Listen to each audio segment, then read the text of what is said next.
एक बहुत ही इंटरेस्टिंग हदीस है जिसमें रसूलुल्लाह सल्लल्लाहु अलैहि वसल्लम ने फरमाया था कि क़यामत तब तक नहीं आएगी जब तक तुम मुसलमान ऐसे लोगों से नहीं लड़ोगे जिनकी शक्लें बिल्कुल रेड लाल होंगी, उनके नाक बिल्कुल फ्लैट होंगे, उनकी छोटी छोटी आंखें होंगी और चेहरे बिल्कुल शील्ड्स की तरह फ्लैट होंगे और जिनके जूते बालों से बने होंगे। नाउ रसूलुल्लाह सल्लल्लाहु अलैहि वसल्लम ने इस हदीस के बाद अपनी वफात तक पूरे अरब को फतह कर लिया था और मुसलमानों की एम्पायर पूरे अरब में फैल चुकी थी, जिसके बाद खिलाफत राशिदा के 30 सालों में अबू बकर, उमर, उस्मान और अली की खिलाफत में मुसलमानों ने पहली बार अरब से निकलकर इंसानों की तारीख की सबसे बड़ी एम्पायर बनाई और पहली बार मुसलमान दुनिया के सुपर पावर बने। लेकिन सिर्फ 30 साल हुकूमत के बाद खिलाफत राशिदा खत्म कर दी गई और खिलाफत एक खानदान बनु उमैया के कंट्रोल में आई, जिन्होंने फिर मुसलमानों की इस एम्पायर पर 90 ईयर्स तक हुकूमत की और इसे राशिदून खिलाफत की इस साइज से बढ़ाकर इतने इलाके तक पहुंचा दिया। उमैया खिलाफत ने इतने बड़े इलाके को तो फतह कर लिया था, लेकिन बनु उमैया की खिलाफत में एक बहुत बड़ा मसला था कि ये खिलाफत सिर्फ और सिर्फ अरबों की थी, जिसमें नॉन अरब लोगों की कोई हैसियत नहीं थी। इस हद तक अरब कि इतनी बड़ी एम्पायर के बावजूद अरब हमेशा इस पूरी एम्पायर में बाकी अवाम से बहुत कम मिलते थे और किसी नॉन अरब को अरब से शादी करना इम्पॉसिबल था। और बनु उमैया की गवर्नमेंट में सारे पोस्ट सिर्फ अरबों के पास थे। ये उसी तरह था जिस तरह आज यूएई और सऊदी में पाकिस्तानियों और इंडियंस को ट्रीट किया जाता है। इस सब से तंग आकर उमैया खिलाफत के खिलाफ उनके मुल्क के अंदर से ही बगावत हुई और एक और खानदान अब्बासियों ने खिलाफत संभाली, जो रसूलुल्लाह सल्लल्लाहु अलैहि वसल्लम के चचा हजरत अब्बास रज़ियल्लाहु तआला अन्हु की औलाद थे। अब अब्बासियों के टाइम पर ही मुसलमानों की ताकत अपनी पीक तक पहुंची, जिसे वेस्ट में इस्लामिक गोल्डन एज के नाम से जाना जाता है, जब बगदाद अब्बासी खिलाफत का कैपिटल दुनिया की सबसे ताकतवर सिटी थी। अब्बासी खिलाफत ने दुनिया की सुपर पावर होने के साथ साथ एक बहुत ही यूनिक काम किया कि उन्होंने अपने कैपिटल बगदाद के अंदर दुनिया की सबसे बड़ी लाइब्रेरी बनाई, जिसे हाउस ऑफ विजडम कहा जाता था। और इस लाइब्रेरी को दुनिया की बेहतरीन किताबों, स्टोरीज और पोइट्री से भर दिया, जिसकी वजह से दुनिया के सारे इंटेलेक्चुअल लोग, साइंटिस्ट, पोइट्स, आर्टिस्ट्स सब अपने इलाके छोड़कर यहाँ इस सिटी में जमा होने लगे। अब्बासी खलीफा ने इस हाउस ऑफ विजडम में एक पोर्शन ट्रांसलेशन के लिए बनाया, ताकि यहाँ पर लोग बैठकर दुनिया के पुराने अजीम लोगों की राइटिंग्स को अरबी जबान में ट्रांसलेट कर सके। और जब ये ट्रांसलेशन शुरू हुई तो आहिस्ता आहिस्ता अरबी जबान दुनिया की सबसे ताकतवर जबान बनने लगी, जिस तरह आज इंग्लिश जबान है। अब्बासी खिलाफत ने दुनिया में पहली बार साइंटिस्ट को अपने रिसर्च करने के लिए फंडिंग करना शुरू की, जिसकी वजह से दुनिया में बड़े बड़े मुसलमान साइंटिस्ट सामने आए, जैसे कि बगदाद के इस हाउस ऑफ विजडम का हेड, जिसका नाम था अल-ख्वारिज़मी, A man named Al-Khwarizmi, जिन्होंने पहली बार दुनिया में अलजबरा इंट्रोड्यूस किया, was one of the greatest mathematicians of all time, a Muslim, worked in the golden age of Islam. जो आज भी दुनिया के साइंस में बहुत बड़ी इंपॉर्टेंस रखता है। अब्बासी खिलाफत में साइंस के साथ साथ आर्ट्स भी बहुत आगे बढ़ा और इसी दौर में अल्फ लैल व लैल जैसी किताब लिखी, 1001 Nights, जिसमें ऐसी स्टोरीज लिखी गई जिन पर आज तक हॉलीवुड में मूवीज बनाई जाती हैं। For example Aladdin, Ali Baba, They all know about Alibaba. और सिम्बाद वगैरह। इन शॉर्ट मुसलमान दुनिया के सुपर पावर थे और इन्हें चैलेंज करने वाला दुनिया में कोई भी नहीं था। लेकिन जब भी हिस्ट्री में कोई एम्पायर इस लेवल तक पहुंचती है तो उससे आगे सिर्फ एक ही रास्ता होता है, डिक्लाइन। हुआ यूं कि अब्बासियों से पहले उमैया खिलाफत एज वी नो कि सिर्फ अरबों की खिलाफत थी, लेकिन अब्बासी खिलाफत उमैया से बिल्कुल ऑपोजिट थी। मतलब इस खिलाफत के दौर में एम्पायर के हर कोने से लोग गवर्नमेंट में शामिल थे, पर्शियंस, टर्क्स, ग्रीक सब। और एक अब्बासी खलीफा ने तो तुर्कों की एक बहुत पावरफुल फौज भी बनाई, सल्जूक फौज। और ये फौज टाइम गुजरने के साथ साथ इतनी स्ट्रांग हो गई कि इसने अब्बासी खिलाफत को मजबूत करने के बजाय खिलाफत का सारा कंट्रोल अपने हाथ में ले लिया, जिसके बाद खलीफा सिर्फ एक नाम का खलीफा था और मुल्क की सारी ताकत सल्जूक फौज के पास थी। ये ऐसा है जैसे आज किसी मुल्क का प्राइम मिनिस्टर सिर्फ नाम का प्राइम मिनिस्टर हो और मुल्क की सारी ताकत किसी और के पास हो। सॉरी। सल्जूक फौज के कंट्रोल के बाद इसी फौज की वजह से आहिस्ता आहिस्ता अब्बासी खिलाफत कमजोर होती गई और उनकी इस इतनी बड़ी एम्पायर में हर तरफ बगावतें स्टार्ट होने लगी, जिससे आखिर ये इतनी बड़ी एम्पायर छोटे छोटे हिस्सों में डिवाइड हो गई, जिसकी वजह से मुसलमानों के हाथ से पहली बार फलस्तीन छीन लिया गया। इस सब से बहुत साल पहले पहली खिलाफत में जब हजरत उमर रज़ियल्लाहु तआला अन्हु इन सारे इलाकों को फतह कर रहे थे तो उन्होंने क्रिश्चियंस की सबसे होली सिटी जेरूसलम को भी फतह कर लिया था। उसके बाद अगले 450 साल तक किसी की भी हिम्मत नहीं हुई थी कि वो फलस्तीन मुसलमानों से ले सके। लेकिन जब अब्बासी खिलाफत कमजोर हो गई और मुसलमान बहुत छोटे हिस्सों में डिवाइड हो गए, तो इस टाइम का यूरोप के क्रिश्चियंस ने फुल फायदा उठाया और यरूशलेम फलस्तीन को मुसलमानों के हाथ से छुड़ाने के लिए एक बहुत बड़ी जंग स्टार्ट की, the crusades, the mightiest battle between Christianity and Islam. और आखिर 1099 में उन्होंने फलस्तीन और जेरूसलम फतह करने के बाद हजारों मुसलमानों, बच्चे, औरतें, बूढ़ों को शहीद कर दिया और उनके घरों को आग लगा दी। एक किताब में तो ये तक लिखा है कि क्रूसेडर्स ने मुसलमान माओं से उनके बच्चे छीनकर बड़ी बड़ी बिल्डिंग से नीचे फेंक दिए। मुसलमानों ने इन क्रूसेडर्स से भागकर घरों और मस्जिदों में छुपने की कोशिश की, लेकिन क्रूसेडर्स ने बजाय इसके कि उनको निकाला जाए, क्रूसेडर्स ने उन घरों को बाहर से आग लगा दी, जिससे हजारों मुसलमान जलकर राख हो गए। अगर आप सोचेंगे कि इतना जालिम कोई कैसे हो सकता है, तो आज भी फलस्तीन में यही सब कुछ एग्जैक्टली इसी तरह हो रहा है। क्रिश्चियंस के जुल्म से कुछ ही मुसलमान वहां से बचकर निकले और ये मुसलमान मस्जिद अक्सा से उस पुराने कुरान मजीद को भी अपने साथ लेकर गए जो हजरत उस्मान के दौर में लिखा गया था। इस सब जुल्म के बावजूद दुनिया में मुसलमानों का ऐसा कोई लीडर भी नहीं था जो फलस्तीन को दोबारा फतह कर सके। लेकिन फलस्तीन खोने के सिर्फ 40 साल बाद इराक में एक आम से सोल्जर नजमुद्दीन अयूब के घर में एक बच्चा पैदा हुआ। यूसुफ सलाहुद्दीन अयूबी के नाम से याद किया जाता है। सलाहुद्दीन अयूबी 25 साल की एज में अपने चाचा के साथ इराक छोड़कर इजिप्ट की तरफ गए और वहां आहिस्ता आहिस्ता बहुत लंबी स्ट्रगल के बाद इजिप्ट के बादशाह सुल्तान बन गए। ये बहुत लंबी कहानी है, इसे फिर करेंगे। अब जब यहाँ इजिप्ट में सलाहुद्दीन अयूबी इजिप्ट के बादशाह बनने की तरफ जा रहे थे, तो इसी दौरान यहाँ से बहुत दूर मंगोलिया में एक छोटे से गांव के एक छोटे से कबीले के सरदार के घर में भी एक बच्चा पैदा हुआ जिसका नाम था थेमोजिन चंगेज खान। यस, सलाहुद्दीन और चंगेज खान एक ही दौर में जिंदा थे। एक ने मुसलमानों को वापस ग्लोरी की तरफ लेके जाना था और दूसरे ने मुसलमानों को ऐसा तबाह करना था जो इससे पहले किसी ने भी नहीं किया था। फलस्तीन और स्पेशली जेरूसलम को खोने के बाद मुसलमानों का कोई स्ट्रॉन्ग लीडर तो नहीं था, लेकिन इस दौरान सबसे जबरदस्त रोल मुस्लिम स्कॉलर्स उलमा ने प्ले किया था, क्योंकि इससे पहले जो मुसलमान हर वक्त आपस में लड़ते रहते थे और बहुत सारे फिरकों में डिवाइडेड थे, उन्हें कुछ बहुत अजीम स्कॉलर्स ने एक ही गोल पर यूनाइट करना शुरू किया कि किसी भी हाल में फलस्तीन को दोबारा फतह करना है, जिससे अगले कई सालों में मुसलमान किंगडम्स की यंग पॉपुलेशन के दिमाग में ये बात बहुत अच्छी तरह बैठ गई। लेकिन फिर भी मुसलमानों का ऐसा कोई एक लीडर नहीं था जो मुसलमानों को यूनाइट करके क्रिश्चियंस पर हमला कर सके। आखिर सलाहुद्दीन अयूबी ने इजिप्ट का सुल्तान बनने के बाद पहले तो क्रिश्चियंस के एक ग्रुप से डील कर ली कि अगले 10 साल तक बिल्कुल अमन होगा और हम एक दूसरे पर हमला नहीं करेंगे, ऑलमोस्ट सुलह हुदैबिया की तरह।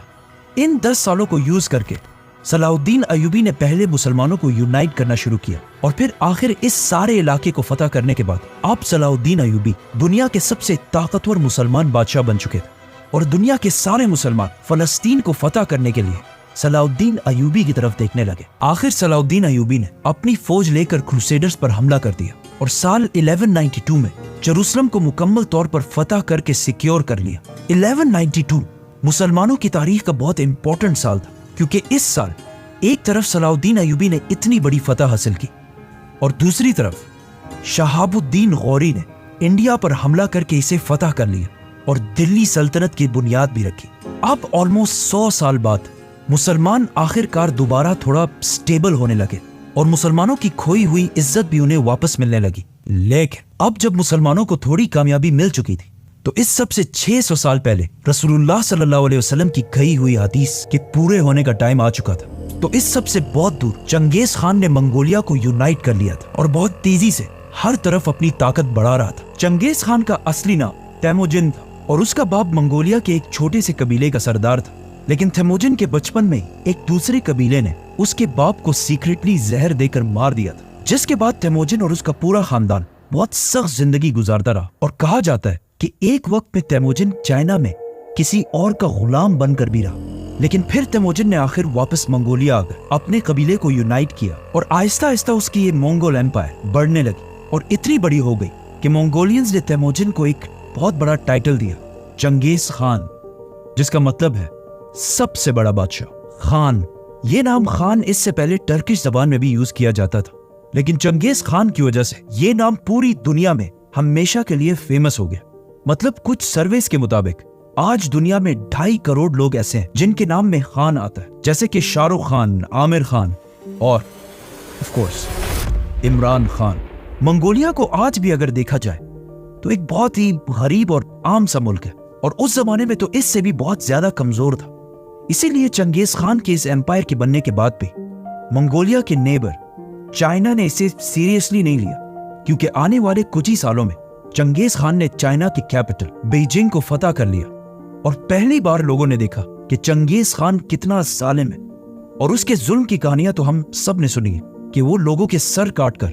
اس کے پیرامڈز بنایا کرتا تھا، لیکن یہ ظلم چنگیز خان کا کوئی شوق نہیں تھا، اس ظلم سے اسے بہت بڑا فائدہ تھا۔ مطلب اس نے اپنی پوری فوج کو 10 آدمیوں کے گروپس میں ڈیوائیڈ کیا، اور پھر 10 سے 100، اور پھر 100 سے 1000، اور 1000 سے 10,000 کے گروپس۔ ناؤ چنگیز خان نے اپنی آرمی کے لیے ایک رول بنایا تھا کہ ہر 10 لوگوں کے گروپ میں اگر ایک بندہ بھی جنگ چھوڑ کر بھاگ جائے گا تو اس کے گروپ کے باقی 9 لوگوں کے سر کاٹ دیے جائیں گے، جس سے چنگیز خان کی آرمی کے سولجرز ایک دوسرے کو جنگ سے بھاگنے ہی نہیں دیتے تھے، اور جو بھی بھاگنے کی کوشش کرتا تھا اسے اس کی آرمی خود ہی مار دیتی تھی۔ اس کے علاوہ چنگیز خان نے جسٹس کا ایک ایسا سسٹم بنایا کہ اگر کوئی بھی اس ایمپائر میں کسی دوسرے کا گھوڑا چوری کرے اور پکڑا جائے، اسے اس ایک گھوڑے کے بدلے 10 گھوڑے واپس کرنے ہوں گے، اور اگر وہ واپس نہ کر سکا تو صرف اسے نہیں، اس کے پورے خاندان، بچے، بیوی، ماں باپ سب کو مار دیا جائے گا۔ اس طرح چنگیز خان کی یہ ظالم ایمپائر بہت تیزی سے پھیلنے لگے، اور آخر مسلمانوں کی ایک ایمپائر خوارزم سے ٹکرا گئی۔ پہلے تو چنگیز خان کا کوئی ارادہ نہیں تھا کہ وہ مسلمانوں سے جنگ کرے، اسی لیے اس نے خوارزم کے بادشاہ کی طرف دوستی کا پیغام لے کر ایک ڈیلیگیشن بھیجا، لیکن خوارزم کے بادشاہ نے ان سارے لوگوں کو گرفتار کر لیا، جس کی وجہ سے انہیں رہا کرنے کے لیے چنگیز خان نے اپنے ایمبیسڈر کو بادشاہ کی طرف بھیجا، لیکن بادشاہ نے اس ایمبیسڈر کا سر کاٹ دیا۔ اب یہ بہت بڑی بات، ایمبیسڈر یا میسنجر کو قتل کرنا اسلام میں اور دنیا کے ہر قانون میں بہت بڑا جرم ہے۔ جب منگولیا میں چنگیز خان کو اس کا پتہ چلا تو اسے بہت غصہ آیا، اور اب اس کی عزت کا سوال بھی تھا، تو اس نے اپنی سب سے بڑی فوج 1,00,000 کی فوج لے کر خوارزم کی طرف روانہ ہوا، اور یہاں مسلمانوں اور مونگولز کے درمیان اگلے 100 سال کی جنگ شروع ہوئی۔ چنگیز خان نے بہت تیزی سے خوارزم کی اس پوری ایمپائر کو ختم کر دیا، اور ہر سٹی کو فتح کرنے کے بعد وہاں کی ساری پاپولیشن کے سر کاٹ دیے، اور پھر ان کے پیرامڈز بنائے تاکہ پوری دنیا کو پتہ چل جائے کہ چنگیز خان سے پھڈا لینا کوئی آسان کام نہیں ہے۔ چنگیز خان کے حملے سے پہلے خوارزم ایمپائر، جس میں آج افغانستان، ازبکستان، تاجکستان جیسے علاقے ہیں، ان کی آبادی 2 ملین 20 لاکھ کے قریب تھی، اور چنگیز خان کے حملے کے بعد اب یہاں کی آبادی صرف 2 لاکھ رہ گئی تھی۔ مطلب چنگیز خان نے 18 لاکھ مسلمانوں کو شہید کیا تھا۔ ان علاقوں کو فتح کرنے کے بعد ایک دن چنگیز خان نے سارے مسلمانوں کو ایک مسجد میں جمع کیا، اور پھر خود ممبر پر چڑھا اور سارے مسلمانوں سے کہا کہ میں تمہارے رب کی طرف سے تم پر عذاب بنا کر بھیجا گیا۔ اس کے بعد منگولین ایمپائر اور بھی بڑھتی گئی، اور اوپر رشیا کو بھی فتح کر لیا، لیکن اسی دوران منگولیا میں چنگیز خان فوت ہو، اور اپنے بعد اپنے بیٹے اوگودائے کو سب کا بادشاہ بنایا، اور اپنی پوری ایمپائر کو اپنے بیٹوں میں ڈیوائیڈ کر دی۔ لیکن چنگیز خان کے جانے کے بعد بھی منگول ایمپائر ہر طرف پھیلتی گئی، اور آخر بہت سال بعد چنگیز خان کے پوتے ہلاکو خان نے ایک اور بہت بڑی فوج تیار کی، اور اسے لے کر بغداد عباسی خلافت کے کیپٹل کی طرف بڑھنے لگا، جو اس وقت دنیا کی سب سے بڑی اور سب سے پاورفل سٹی تھی۔ اب چاہیے تو یہ تھا کہ اس وقت کے مسلمان یونائٹ ہو کر منگول سے لڑتے، لیکن اس وقت کے مسلمان اتنے فرقوں میں ڈیوائیڈ ہو چکے تھے کہ منگول ایمپائر سے لڑنے سے زیادہ وہ ایک دوسرے سے ڈیبیٹس اور مناظروں میں زیادہ انٹرسٹڈ تھے۔ ہلاکو خان نے ہر طرف سے بغداد کو گھیر لیا، اور پھر آخر 1258 بغداد کو مسلمانوں سے چھین لیا اور مسلمانوں کے خلیفہ کو قتل کر دیا، جس کے بعد عباسی خلافت 500 سال تک حکومت کرنے کے بعد ہمیشہ کے لیے ختم۔ بغداد فتح کرنے کے بعد ہلاکو خان کی فوج نے اتنا خون بہایا کہ کہا جاتا ہے کہ بغداد میں دریائے فرات کا کلر مسلمانوں کی خون کی وجہ سے کئی دن تک بالکل ریڈ،